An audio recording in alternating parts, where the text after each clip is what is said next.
Hi, I am Jishnu Goswami and I am a TA of Introduction to Quantum Mechanics of Professor Manoj K. Harbolar's course, and I like to discuss some of the assignments problem here.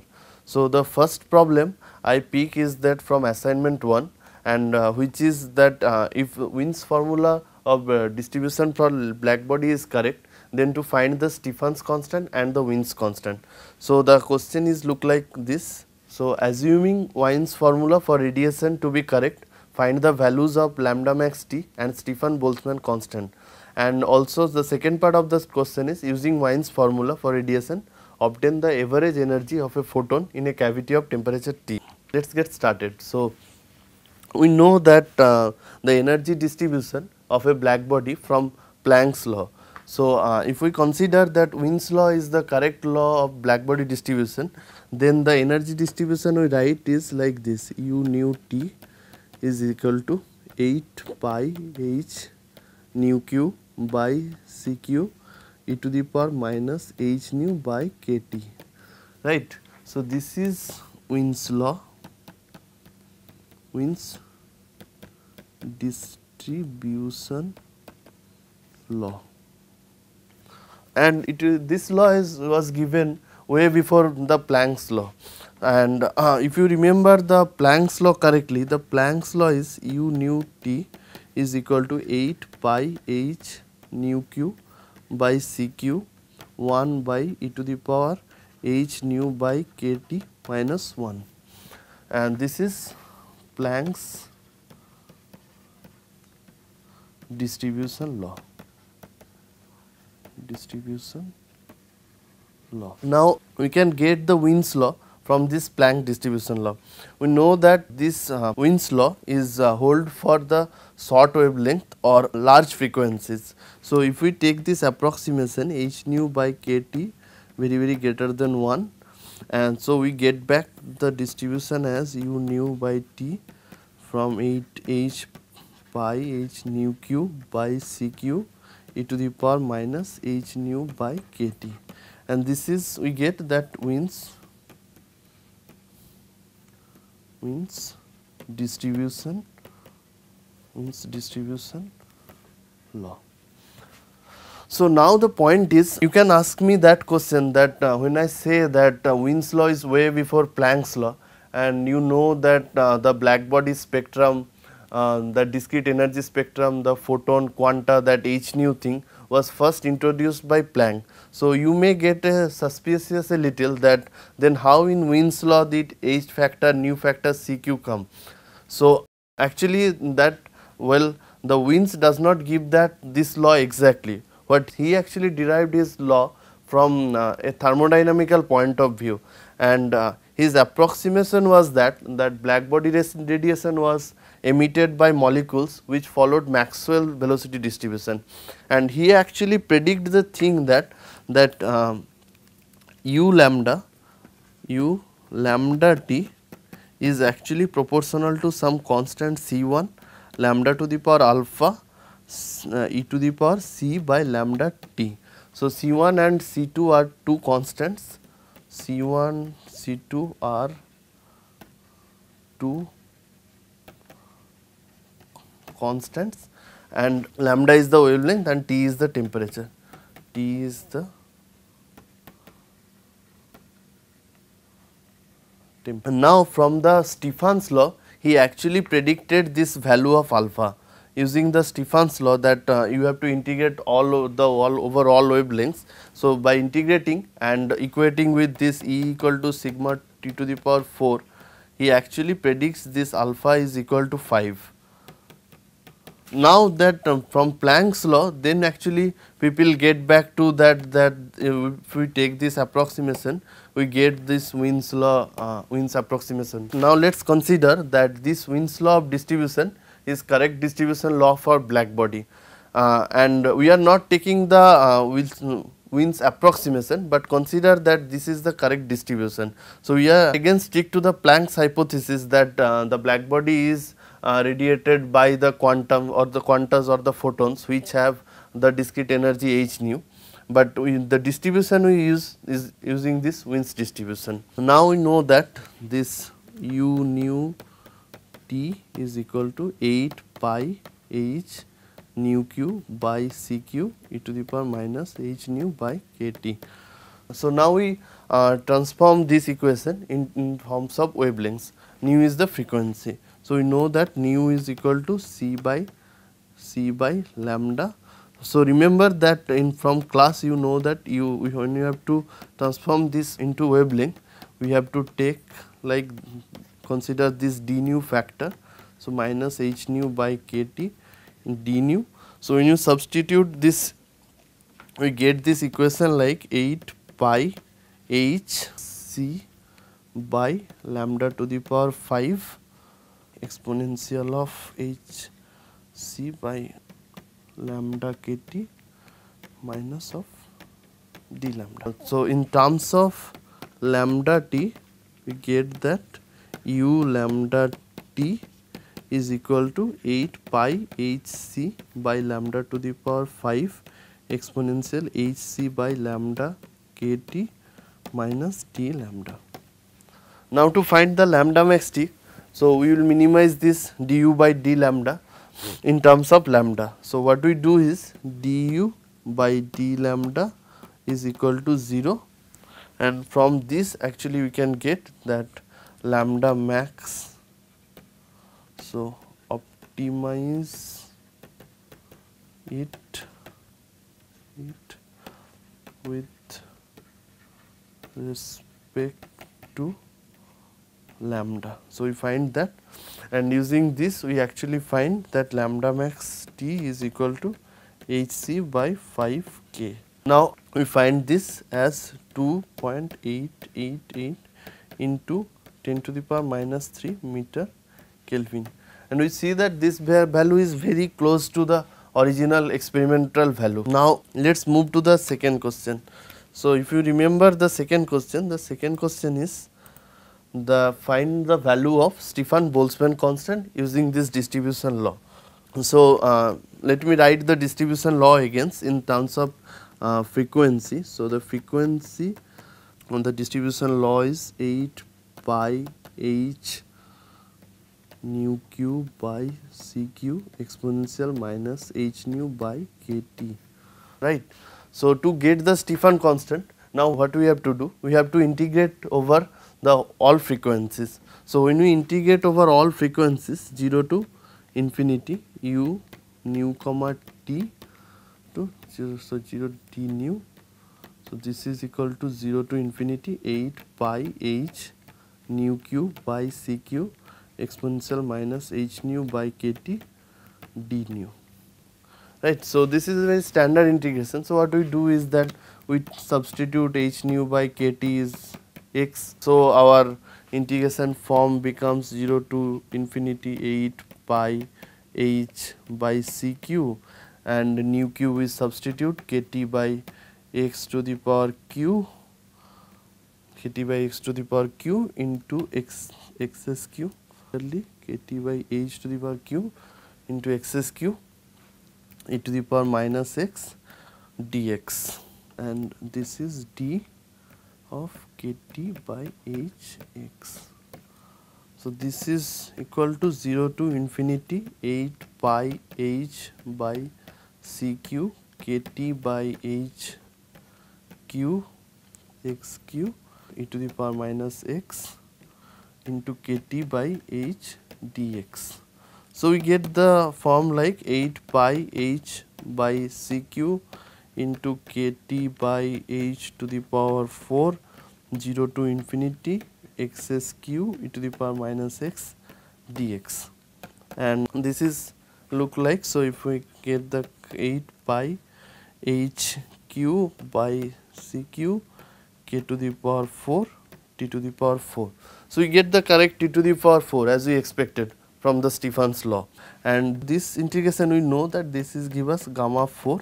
So the overall thing we get is that 48 pi k to the power 4 by, so this is come as hq will come here 8 pi k to the power 4 hq cq t to the power 4. So this is same as sigma t to the power 4. So the value of the sigma is the value of the sigma is sigma equal to 48 pi k to the power 4 by CQ HQ, and if we put the values, then we get 5.16 into 10 to the power minus 8 meter square k to the power 4. But we know that this is not the original value of sigma. If we know that the Planck's law of distribution is the correct distribution, so if we use that, then we get actually the original value, which is 5.67 10 to the power minus 8 omega per meter square k to the power 4.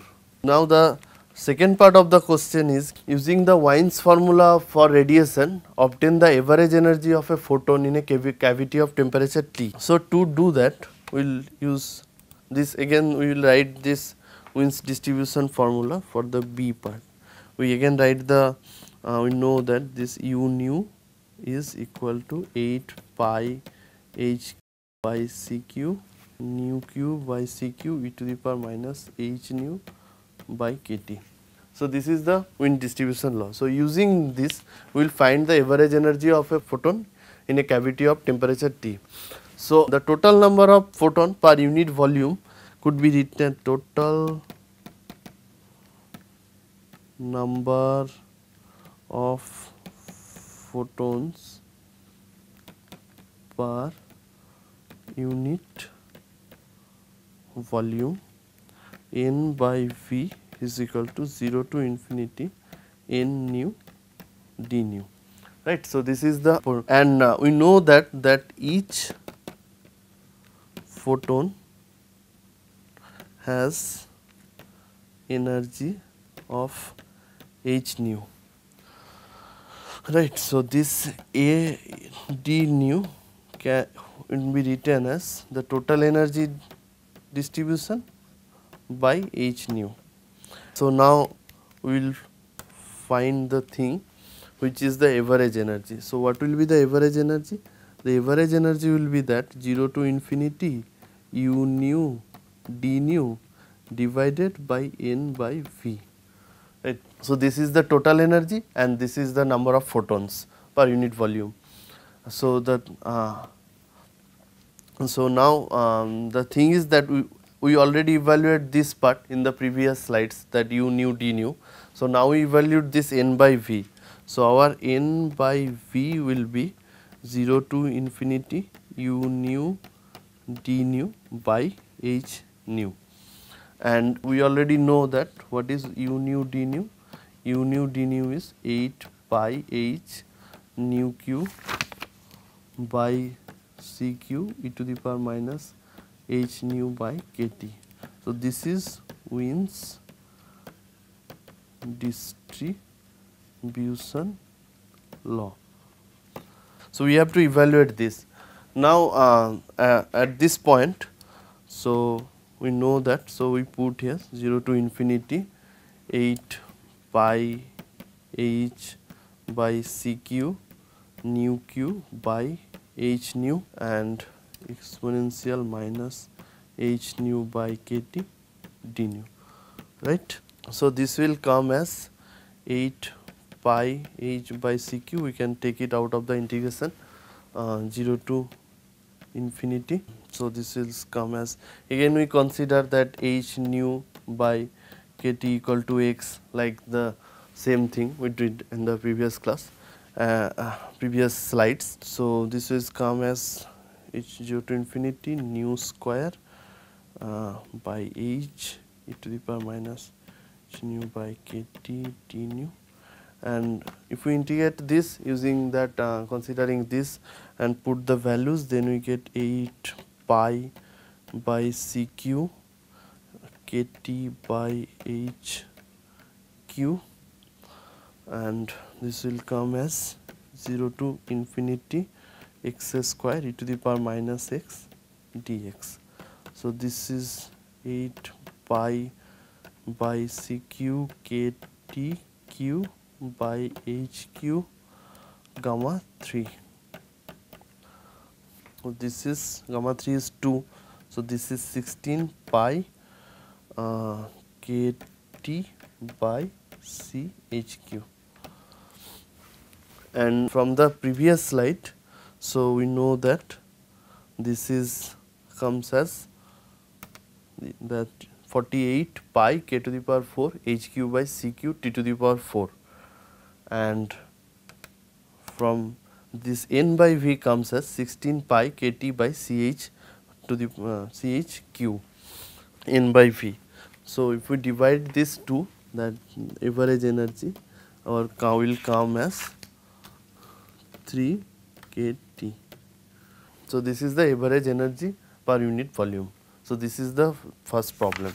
So, second problem I like to discuss about from assignment 3, which is this problem. So, problem is of the particle in a box. The question is like this, that particle moving in a one dimensional box with fixed walls is an idealized case.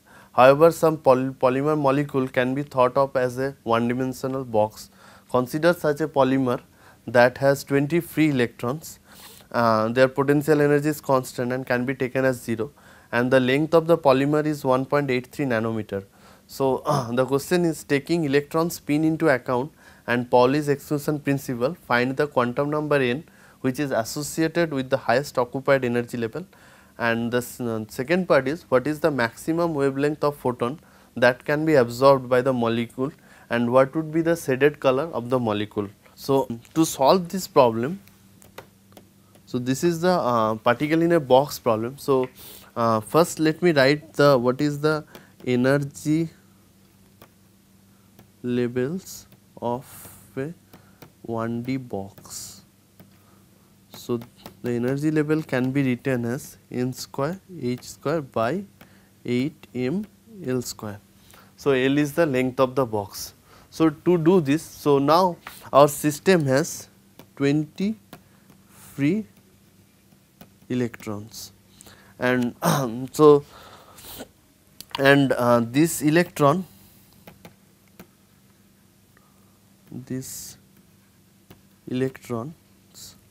will occupy each state. These electrons will occupy each state starting from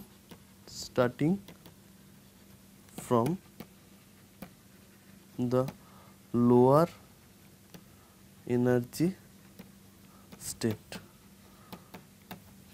So, but as the question said that taking Pauli's exclusion principle into account. So, when we take Pauli's exclusion principle into account, then the energy level will be occupied by 2 electrons. So, suppose we have this is n equal to 1, n equal to 2, so dot dot dot dot dot like n equal to 9, n equal to 10. So, from that you can clearly see that highest occupied level will be n equal to 10, and the electron will start from n equal to 1, then they fill up this with the opposite spin by 2 electrons of opposite spin.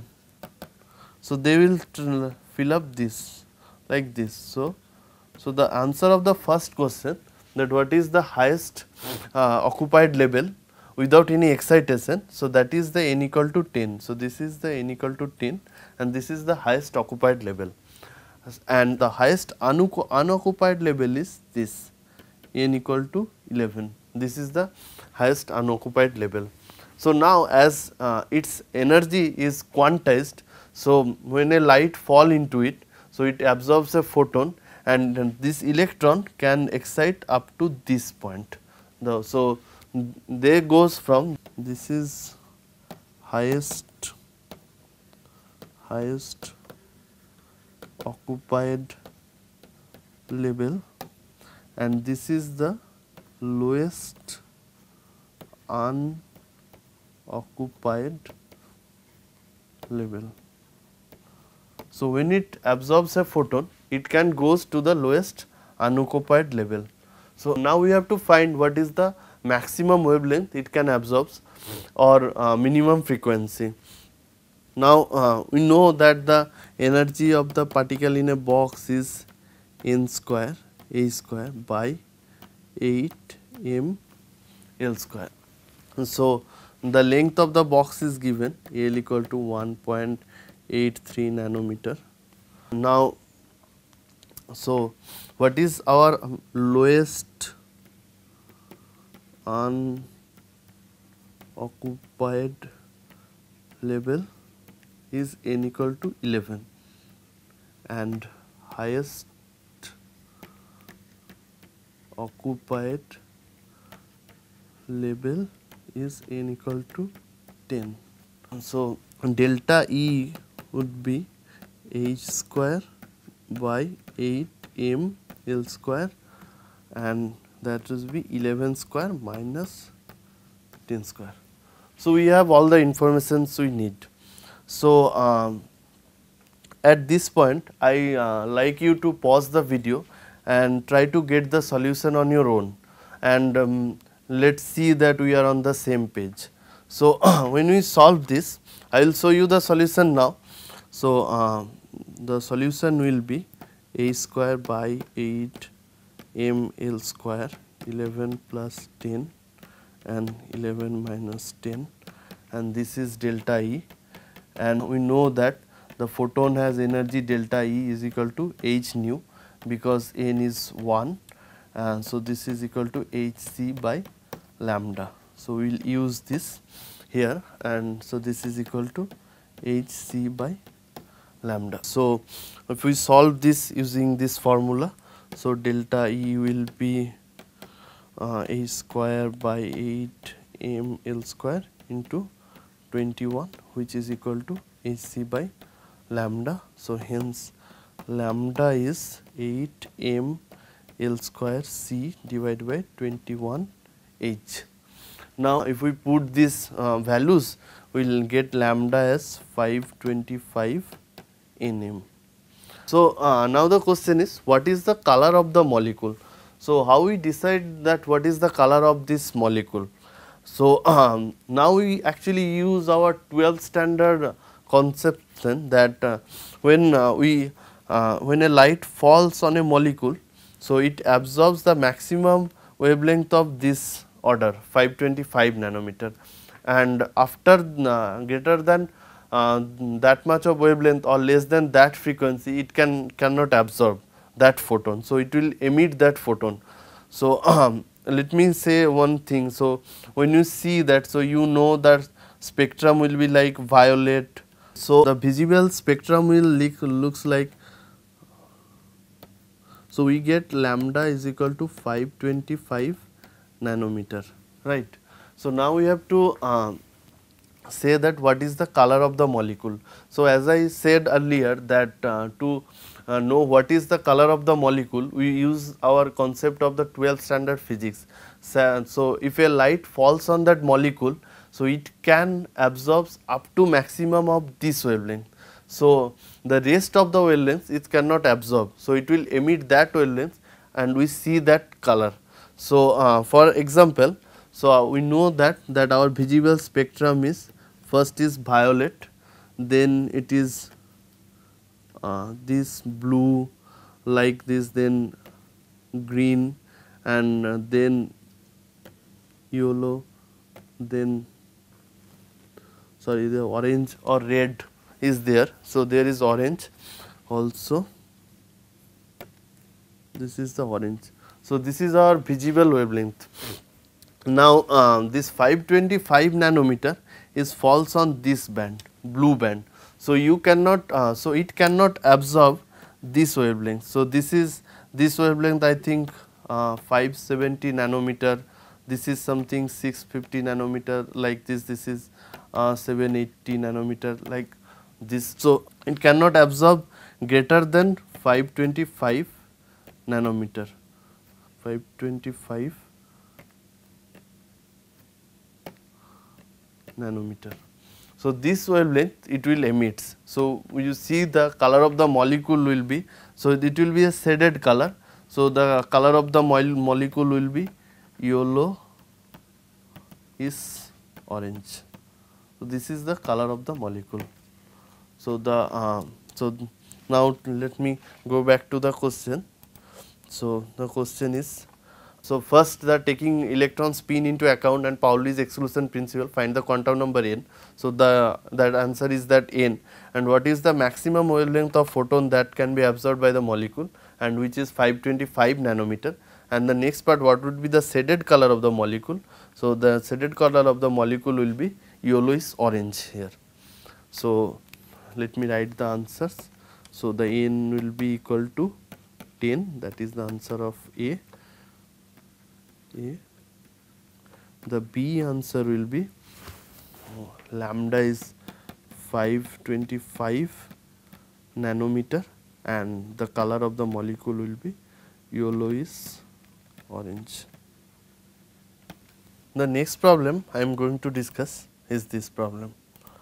So, in a vertical vacuum tube, an electron is held directly above a point at a height L from its bottom and dropped. According to the uncertainty principle, delta x delta px greater than equal to h cross by 2. So, what is the minimum radius of the circle around that point the electron will fall into? So, the hint of the question is, take the uncertainty in the horizontal direction to be delta x and calculate the corresponding delta px. Using this to calculate the radius of the circle at the bottom and minimize it. So, to do this, so let me just draw this. So, this is suppose a cylinder of length L, and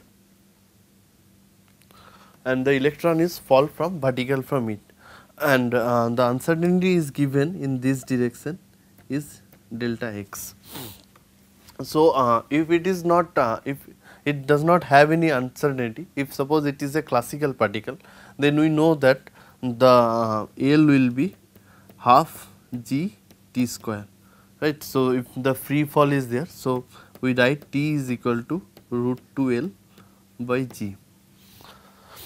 Now, the electron has the uncertainty. So, you can consider it here that instead of falling in a line, it will actually falls as a circle, which radius is keep on increasing due to the uncertainty. So, when t is equal to 0, the uncertainty is delta x. So, the radius of the circle,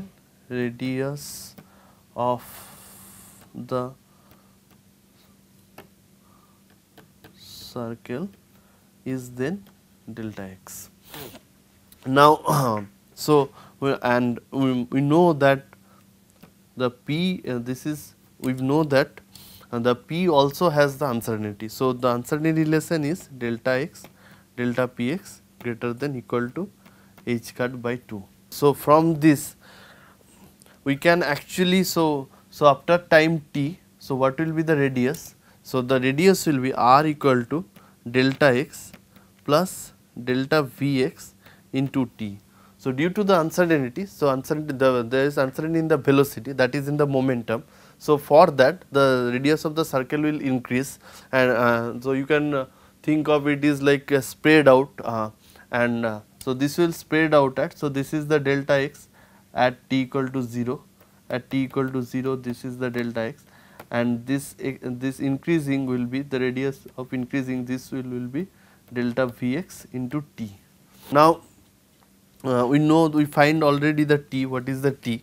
So, at the bottom the t is this, and using this formula we actually use delta px is equal to h cut by 2 delta x, which is delta vx equal to h cut by twice m delta x.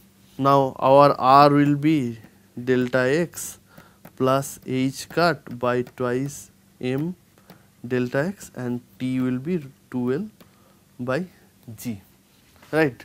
So, now at this point, so what we have to do now, we have to minimize r to find the radius, right. So, at this point I like you to pause this video and do the minimize of the r and find what is the minimum radius that electron will fall into, and see that your answer is matching or not. Now, what we do is that dr by d of delta x is equal to 1 minus h cut by twice m 2l by g into 1 by delta x whole square. So, this will be equal to 0.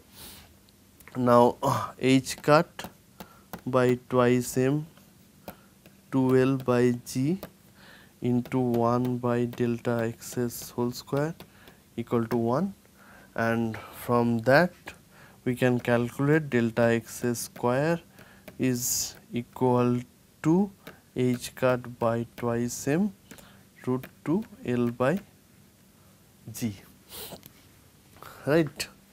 So, now what we get is that delta x square is equal to h cut by twice m root 2 l by g, h cut by twice m root 2 l by g. So, this is our delta x square. So, delta x is h cut by twice m root 2 l by g to the power half. Fine. So, now we will just put this in the value of the r. So, r mean will be delta x mean plus, so this delta x, I don't write here the mean. So, the delta x plus the value of h cut by twice m into delta x into root 2 l by g. So, we put the value of delta x here to get the minimum. So, that is h cut by twice m 2 l by g whole to the power half plus h cut by twice m 2 l by g, and this will be h cut by twice m 2 l by g whole to the power minus half. So, using these two we get h cut by twice m 2 l by g whole to the power half plus h cut by twice m 2 l by g whole to the power half. So, this will be 2 into h cut by twice m 2 l by g to the power half. So, this is the minimum radius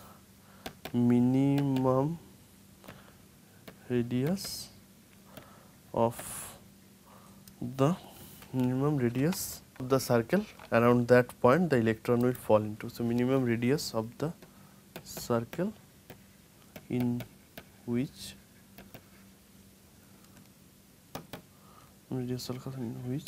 the electron will fall. So, we get r minimum is equal to this value. So, we get r mean is equal to 2 into h cut by twice m into 2 l by g. So, this is the minimum value of the circle around the point the electron will fall into. So, this concludes the answer. So, the question here I am showing you the question again.